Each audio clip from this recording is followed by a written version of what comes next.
నమస్కారం, నేను Kavya. Metro news కి స్వాగతం. ప్రేక్షకులందరికీ మకర సంక్రాంతి శుభాకాంక్షలు. తెలుగువారి సంస్కృతి సాంప్రదాయాలను ప్రతిబింబించే పండుగ సంక్రాంతి. సంక్రాంతి శోభతో నగరం కలకలలాడుతుంది. సూర్యుడు మకర రాశిలోకి ప్రవేశించడంతో ఆలయాల్లో ప్రజలు ప్రత్యేక పూజలు చేశారు. ముగ్గులు, గొబ్బెమ్మలు, గంగిరెద్దుల ప్రదర్శనతో నగరం సందడిగా మారింది. గ్రామాలలో సంక్రాంతి సంబరాలు అంబరాన్ని అంటుతున్నాయి.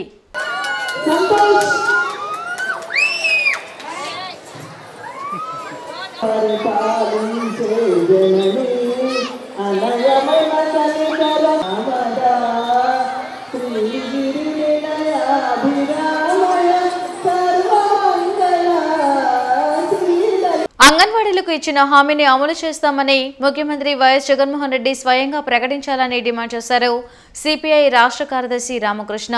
విజయవాడలో ఆయన మీడియాతో మాట్లాడారు. రాష్ట్ర వ్యాప్తంగా 1.06 లక్షల మంది అంగన్వాడీలను సంక్రాంతి పండుగకు వైసీపీ ప్రభుత్వం దూరం చేసిందన్నారు. సమస్య పరిష్కారం కోసం చర్చలు ఎందుకు జరపడం లేదని నిలదీశారు. ఈ ప్రభుత్వానికి అంగన్వాడీల ఉసురు తగులుతుందని తీవ్రంగా వ్యాఖ్యానించారు రామకృష్ణ.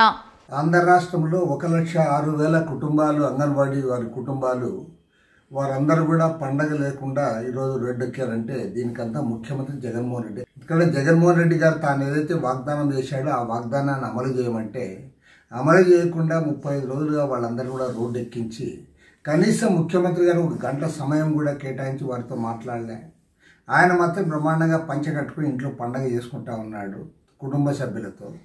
కానీ పాపం 1,06,000 కుటుంబాలు మాత్రం వాళ్ళ రోడ్డు ఎక్కితే వాళ్ళ గురించి పట్టించుకోవడం లేదు. ఇది సరైనది కాదు. ముఖ్యమంత్రి జగన్మోహన్ రెడ్డి గారు తాను ఇచ్చిన మాట పైన తనకి ఏమాత్రం విశ్వాసం ఉన్నా, చిత్తశుద్ధి ఉన్నా తక్షణమే సుమోటోగా ప్రకటించాలి. తాను ఇచ్చిన వాగ్దానాన్ని అమలు చేస్తానని ప్రకటించి వారందరూ కూడా పండగ చేసుకునేటట్టు చేయాలి. లేకపోతే మాత్రం ఖచ్చితంగా వారి కుటుంబాల ఉసురు తగిలి తీరుతుంది. ఖచ్చితంగా రాబోయే ఎన్నికల్లో కూడా నీకు తగు శాస్తి చేస్తారు. ఈ కుటుంబాలే కాదు, వారితో పాటు వారి బంధువులు, అదేవిధంగా రాష్ట్ర వ్యాప్తంగా ఉన్న కార్మికులు, ఉద్యోగస్తులు అందరూ కూడా ఇవాళ చాలా బాధగా, కోపంగా ఉన్నారు. ముఖ్యమంత్రి గారు వెంటనే స్పందించి సుమోటోగా వారి సమస్యలు పరిష్కారం చేస్తామని సమ్మె విరమింపజేయాలని చెప్పి కూడా సిపిఐ తరఫున డిమాండ్ చేస్తాం. గుంటూరు తిరుపతిగా పేరుగాంచిన బృందావన్ గార్డెన్స్ వెంకటేశ్వర స్వామి దేవాలయంలో మకర సంక్రాంతిని వైభవంగా నిర్వహించారు. సకల శుభాలు కలగాలంటూ భక్తులు ప్రత్యేక పూజలు చేశారు. విశేష పుష్పాలంకరణలో పద్మావతి గోదా సమేత వెంకటేశ్వర స్వామి భక్తులకు దర్శనమిచ్చారు. ఉత్తరాయణ పుణ్యకాలంలో శ్రీ మహావిష్ణువును దర్శించుకుంటే మంచి జరుగుతుందని ఆలయ అర్చకులు మాధవాచార్యులు తెలిపారు.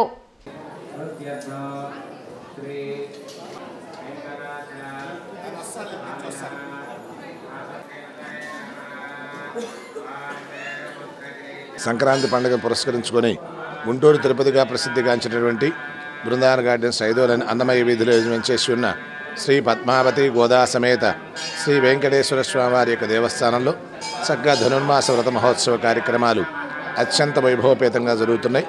నిన్నటితో ధనుర్మాస కార్యక్రమం పూర్తయింది. మన భోగి పండుగ కాబట్టి చక్కగా అమ్మవారి యొక్క గోదా కళ్యాణ మహోత్సవ కార్యక్రమం రాత్రి అత్యంత వైభవపేతంగా కొనసాగింది.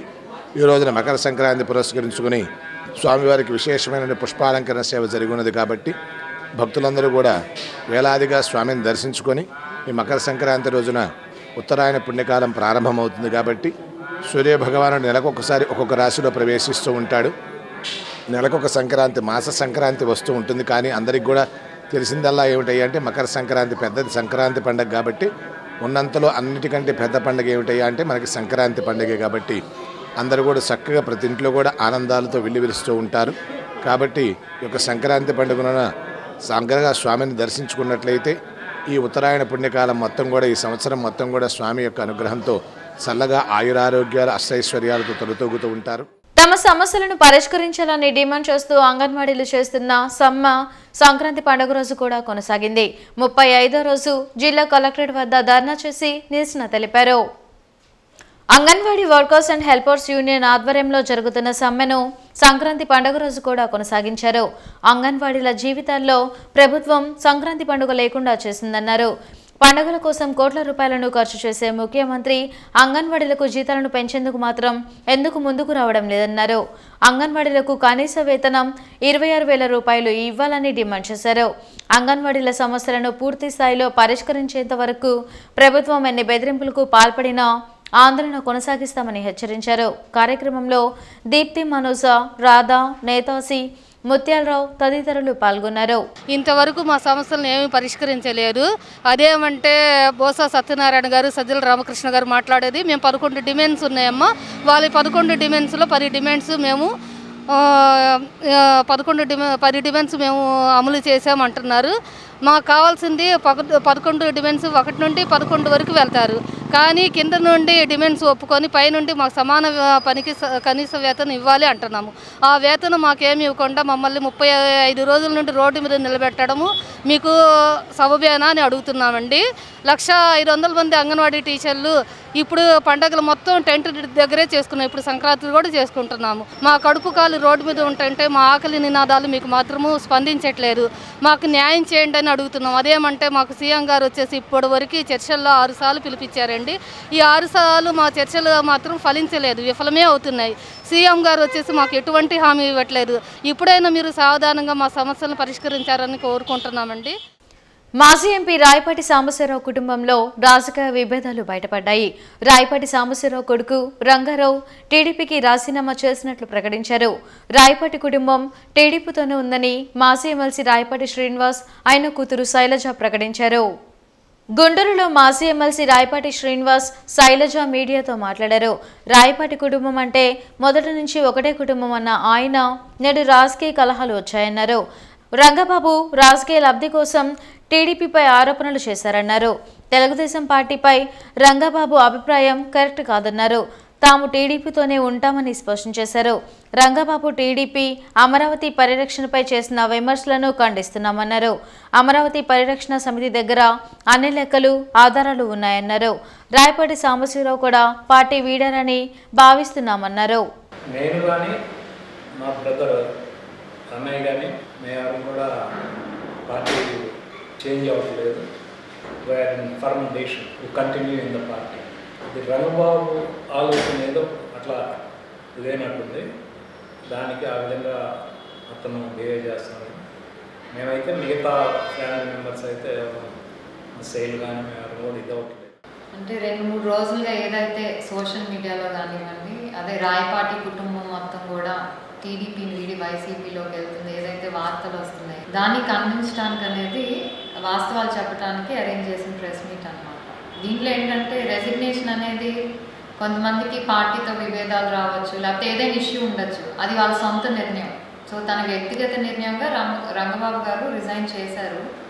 దాని గురించి అయితే మేము ఎవరు కూడా అసలు బయటకు వచ్చి మాట్లాడాల్సిన అవసరం ఉండేది కాదు. కానీ తర్వాత జరిగిన పరిణామాలు కానివ్వండి, తన అన్న మాటలు కానివ్వండి, చర్యలు కానివ్వండి, అంటే కేవలం ఆ పార్టీని కించపరచడం అనేది కాకుండా దానివల్ల పార్టీకి ఏం నష్టం లేదండి. ఏదైతే రాయపాటి కుటుంబం అనేది దాదాపు 40 సంవత్సరాలుగా రాజకీయాల్లో ఉండి ఒక మంచి పేరు ఏదైతే తెచ్చుకుందో జనాల్లో, అది ఎఫెక్ట్ అవుతుందనే ఉద్దేశంతో ఏదైతే తను చెప్పాడో అది కేవలం తన వ్యక్తిగతం. అదే రాయపాటి బ్రదర్స్కి కానీ మిగతా ఫ్యామిలీ మెంబర్స్కి కానీ ఎటువంటి సంబంధం లేదు దాంతో. మరి పార్టీకి నమ్మకంగా పనిచేశారు, పార్టీ కూడా మరి అదే గౌరవం ఇచ్చిందని బ్రదర్స్ మరి ఇన్నాళ్ళు కంటిన్యూ అయ్యారు ఆ పార్టీలో. అలాంటి పార్టీ మరి తను ఏ ఉద్దేశంతో మరి తనకి సీట్ ఇవ్వలేదో మరి ఏ ఉద్దేశంతో తెలియదు, కానీ అలా మాట్లాడటం తప్పనిపించి మేమందరం కూడా తన అన్న మాటల్లో వాస్తవాలు లేదు, ఖండిస్తున్నాం అని చెప్పడానికే ఈరోజు మీ అందరి ముందు. వడ్డెర యువగర్జన గుంటూరులో జరగనుంది. ఫిబ్రవరి 25న వెంకటేశ్వర విజ్ఞాన మందిరంలో నిర్వహించే కార్యక్రమానికి సంబంధించిన పోస్టర్ను ఆవిష్కరించారు. వడ్డెర హక్కుల పరిరక్షణ సమితి రాష్ట్ర అధ్యక్షులు దేవల్ల వెంకట్, ఇతర నాయకులు ఈ కార్యక్రమంలో పాల్గొన్నారు. వడ్డెర్లను అన్ని రాజకీయ పార్టీలు ఓటు బ్యాంకుగానే వాడుకుంటున్నాయి తప్ప వారి అభ్యున్నతికి ఎలాంటి కృషి చేయడం లేదని విమర్శించారు వెంకట్. వడ్డెర్లకు సముచిత స్థానం కల్పించే పార్టీకే తమ మద్దతు ఉంటుందన్నారు. వచ్చే నెల ఫిబ్రవరి 20వ తారీఖున రాజధాని ప్రాంతమైన గుంటూరు నగరంలో శ్రీ వెంకటేశ్వర విజ్ఞాన మందిరంలో వడ్డెర యువగర్జన కనీవిని ఎరిగిన రీతిలో ఆ సభని తలపెట్టి ఈ రోజున గుంటూరు వడ్డెర హక్కుల పరిరక్షణ సమితి కార్యాలయంలో పోస్టర్ ఆవిష్కరణ జరపడం జరిగింది. రాష్ట్రంలో 30 లక్షల మంది ఉన్న ఒడ్డెలని ఈ రాజకీయ పార్టీలు కేవలం ఓటు బ్యాంక్గా వాడుకొని మమ్మల్ని కేవలం చిన్న చిన్న పదవులు ఇచ్చి పప్పు బెల్లాలు పెట్టి మమ్మల్ని రాజకీయంగా అనదొక్కుతున్న ఈ రాజకీయ పార్టీలకి మా ఒడ్డెల సత్తా ఏంటో తెలియజేసే విధంగా రానున్న రోజుల్లో ఒడ్డెలందరినీ ఒక దాడి మీద తీసుకొచ్చి రాజకీయ పార్టీలు మాకు సీట్లు ఇస్తేనే మా ఓట్లు మీకు వేస్తామనే నినాదంతో ఒడ్డెల యువగర్జన ఫిబ్రవరి 25 గుంటూరు నగరంలో కన్నీ విని ఎరగని రీతిలో ఆ సభని ఒడ్డెల యువగర్జన చేపట్టబోతా ఉన్నాం. మా ఒడ్డెల సత్తా ఏంటో ఈ రాజకీయ పార్టీలకు చూపించి అన్ని విషయాలు కూడా మేము ఆ సభలో మాట్లాడి మా ఒడ్డెల సత్తా ఏందో ఈ రాజకీయ పార్టీకి చూపిస్తామని తెలియజేసుకుంటూ ఈ వార్తలు ఇంతటితో సమాప్తం. నమస్కారం.